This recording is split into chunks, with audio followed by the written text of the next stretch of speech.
week on Merricks Garage. Handheld radios for the trail. Ham, UHF, VHF, 2-meter, other kinds of meter, and a bunch of other stuff that I don't understand. Let's go.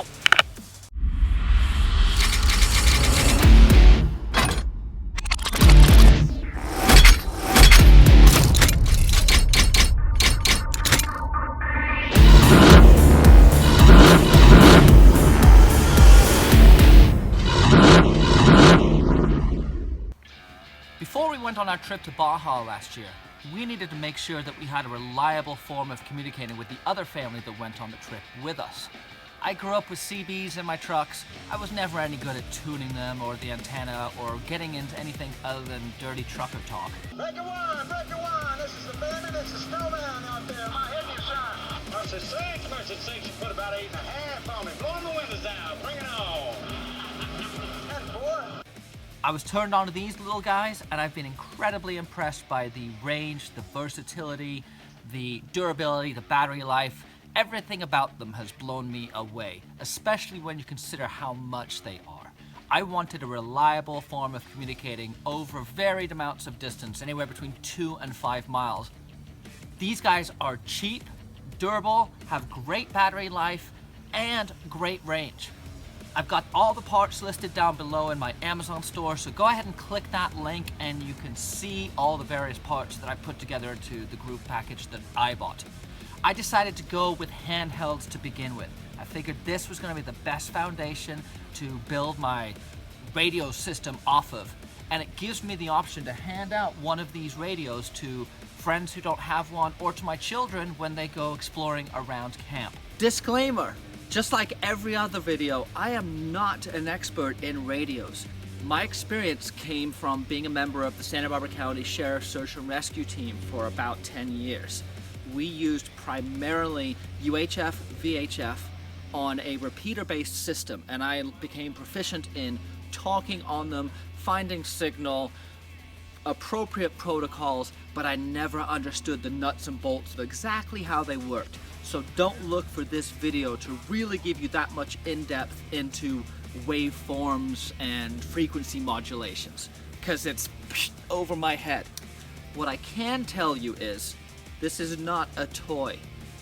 This is a device that you can pick up frequencies ranging from sheriff to police department to emergency dispatch to fire. Firm, we're now getting reports of a vehicle with people trapped in it also in the creek. They've got a full SAR response and swift water rescue. Sam copies that. Rain is moderate at Naples area. Speed's about 75, it's safe. 110, myself and 14 are going to be on foot on the track above Patos at the 101.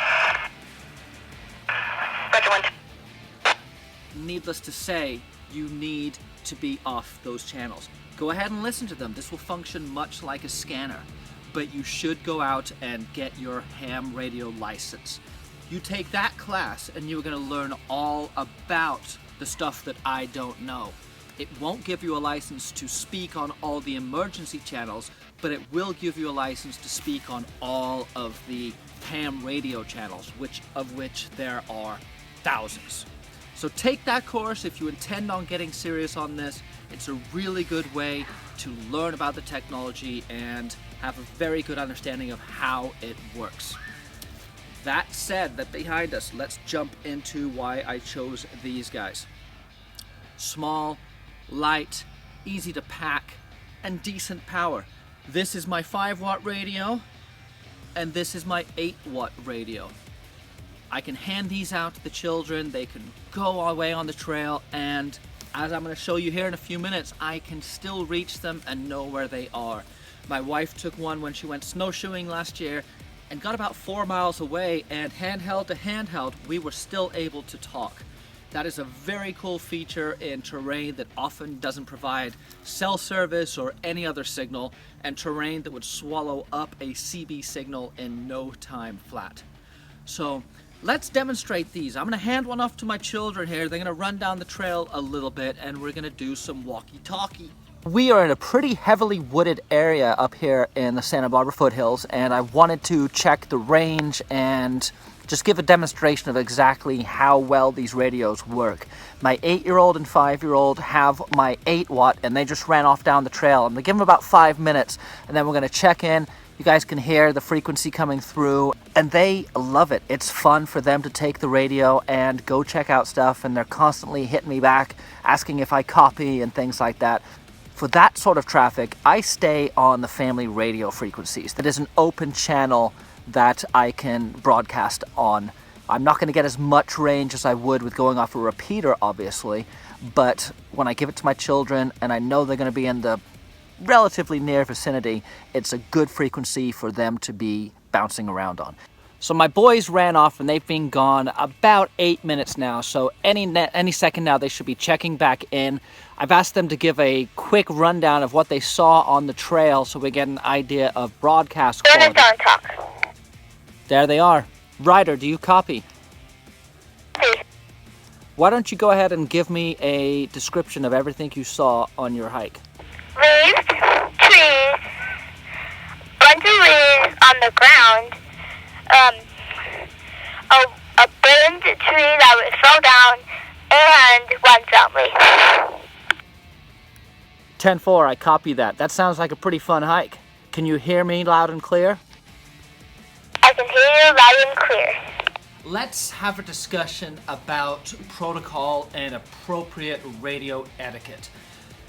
If you are going to be speaking on any of the repeater-based frequencies, the GMRS, the 2-meter band, the 14-meter, any of the bands that require any sort of licensing, please, please, please, please, please, go get licensed.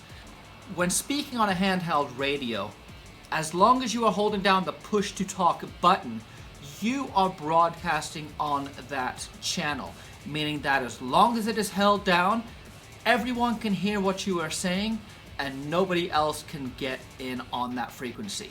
With any radio, appropriate protocol and etiquette while speaking and listening is very important. Keep your communications to short, concise, quick statements. Do not have long conversations without pausing on the frequency, as while you are holding down that button, not only can everyone else hear what you're saying, but you are blocking that frequency so nobody else can use it. And if you are stumbling and mumbling and bumbling and ah across that frequency, you are killing that frequency for everybody else. Keep your statements short, quick, concise, clear, and to the point. Also recognize that in a two-way conversation, you need to give time for the other person to finish before you start talking and possibly step on them. When speaking to the mic, do not speak directly into the mic like this. You want to speak across the mic. That is going to reduce a lot of the distortion and feedback that you will often hear when people speak directly into the microphone. What are repeaters and how do they work? Well, it's fairly simple.